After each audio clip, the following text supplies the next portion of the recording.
Okay, I want you to imagine for a second that you're trapped.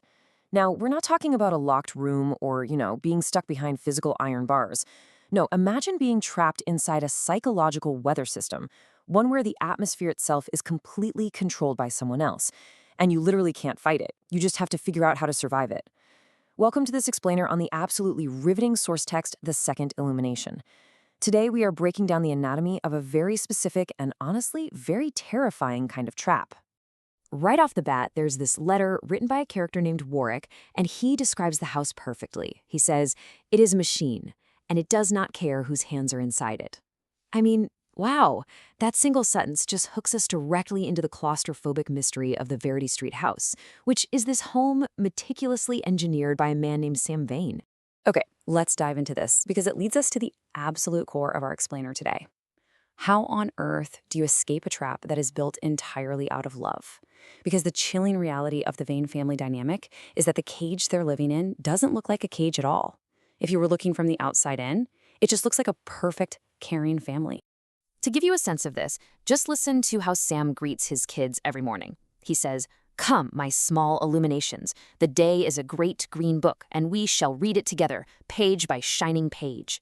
On the surface, that sounds wonderful, right? Kind of magical even.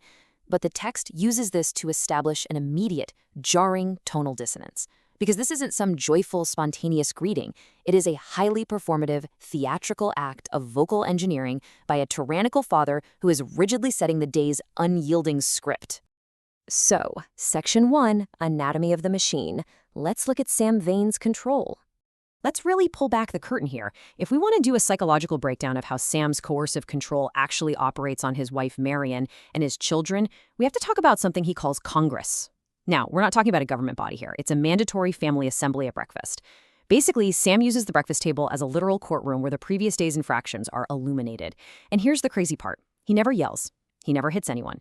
Instead, he speaks with this wounded kindness until the guilty party sees exactly how they failed to be loved correctly. He manufactures this crushing guilt without ever once raising his voice. Sam relies on a highly specific arsenal of psychological weapons to keep this weather system going. He totally weaponizes his magnanimity, so he's always playing the generous victim. He completely rewrites family history in real time to suit whatever his narrative is that day. He extracts forced gratitude for the most basic, bare minimum acts of parenting, like expecting a parade just for making breakfast. And perhaps most chillingly of all, he uses a few drops of something he calls a vitality tincture. He is literally drugging the younger children's morning milk just to keep them quiet and biddable. Let that sink in. Let's look at how this plays out in a specific situation. Compare 6-year-old Prue's crime with Sam's reaction to it. So Sam spent a few nights building a kite for Prue. When he asked if she enjoyed it, she simply said it was fine. That was it. That was her microscopic 6-year-old crime. And how does a grown man react? Well, he performs this devastating, magnanimous hurt. He demands she just sit with the profound wound she caused to his generous spirit. It is an absolute masterclass in how he extracts emotional supply over the most minor of infractions. And this brilliantly illustrates what he does next. Look at what Sam says to Prue. "Apologies are the currency of guilt, and I want no one in this house trading in guilt." By refusing to accept her apology, he weaponizes his own forgiveness. She literally can't clear the ledger. She's just trapped in the guilt he specifically manufactured for her. Moving on to Section 2, the catalyst in the envelope. Now, every machine, no matter how flawlessly engineered, has a vulnerability. And the turning point of this entire narrative happens when a letter from the outside world shatters the illusion for 11-year-old Ellery. It's from his estranged older half-brother, Warrick, who actually managed to escape Sam years ago. But notice this crucial detail. The letter bypasses the house entirely and arrives for Ellery at his school. Addressing it to the school proves Warrick understands exactly what kind of house Sam runs. He knows for a fact that the mail on the hall table at Verity Street is never, ever safe. This letter is a total game changer. It completely shatters Ellery's reality. Just contrast what Ellery believed versus what the letter revealed. Ellery had spent his entire young life believing, "I am uniquely flawed and this punishment is tailored specifically for me." But the letter reveals this huge paradigm-shifting truth. It is a machine. It ran on me and Theo the exact same way. Suddenly, Ellery realizes he isn't the problem at all. He's just the current raw material inside a pre-built psychological machine that runs the exact same way on everyone. Warrick's letter also details exactly why their mother, Corinne, had to flee years earlier. He writes, "There was no version of herself small enough, no version of any of us small enough, that would ever satisfy the shape of him." What you really should take away from this is the terrifying realization that Sam's need for control isn't some reaction to bad behavior. It's a bottomless pit.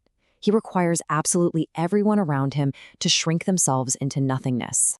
Which brings us to Section 3, a slow accumulation of witnesses. Once Ellery's stepmother Marion reads this letter, she immediately realizes the profound danger they are in. But you can't just fight a system like this with anger. You have to dismantle it systematically. So the crucial point is Warrick's strict playbook for beating Sam in court. Step 1, do not show emotion in front of Sam. Step 2, gather outside witnesses. Step 3, corroborate specific, undeniable facts over time.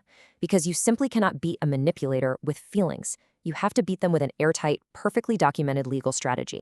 So Marion and Ellery waste no time. They start secretly gathering outside witnesses, basically gathering the stones to build their case. They subtly recruit Dr. Eldest, who begins quietly documenting suspicious past injuries, like Prue's really oddly placed bruise. They get Miss Aldergrove to track Ellery's changed demeanor at school, and Marion starts safely communicating with Warrick using a secret P.O. box that's literally 2 towns away.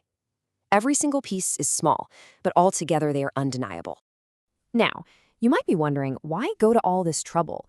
Because, as Warrick warns in his letter, a court decides on evidence, on testimony. It did not decide on my say-so alone. You see, Sam has spent his entire life learning exactly how to weaponize the legal system using fake tears and this facade of deep stability. In the past, courts sided with his nice suit and is crying over his victim's actual, real trauma. Outside, professional witnesses are quite literally the only antidote to his performance. Let's look at Section 4. The machine recalibrates. This is where Sam makes his countermove. Because a system this sophisticated, it doesn't just sit still while you dismantle it. Sam is incredibly observant, and he senses the resistance. He realizes the weather in his house is changing. He senses a new steadiness in Ellery and a quiet plotting in Marion. So what does he do? He attempts to get out ahead of the truth by immediately building a brand new narrative. He tells the family the sorrowful, tragic story diagnosing Warrick with inherited despair, which is a totally invented mental illness meant to instantly discredit anything Warrick might say as just the ramblings of a sick mind. Sam even brings up the fact that he was once investigated for abuse when Warrick went to a minister for help. But look at the stark contrast in these narratives. What Sam said to the family, he was investigated by the authorities and cleared entirely, versus what actually happened, according to Warrick. There was insufficient corroborating evidence to proceed. It's such a chilling reality. Sam wasn't proven innocent at all. It was simply a vulnerable teenager's word against a respected, highly manipulative man's.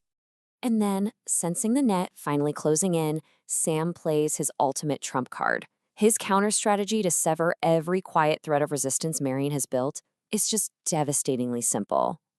Over a Sunday roast, he cheerfully announces that he is relocating the family 4 hours away to a town called Fenhollow for a bright, shiny, fresh start.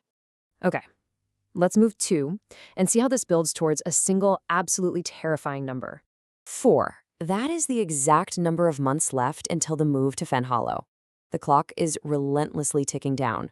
In 4 short months, all the local witnesses Marion carefully gathered, the doctor, the teacher, the secret P.O. box, they will all be rendered entirely useless. Her meticulously assembled case will be completely destroyed the second they cross county lines into a new town, where Sam is, once again, a respected blank slate. Which leaves us with a massive, provocative cliffhanger. Will Marion and Ellery dismantle the machine in time, or will the trap simply reset itself, perfectly unbroken, in a brand new town? The stakes seriously couldn't be higher here.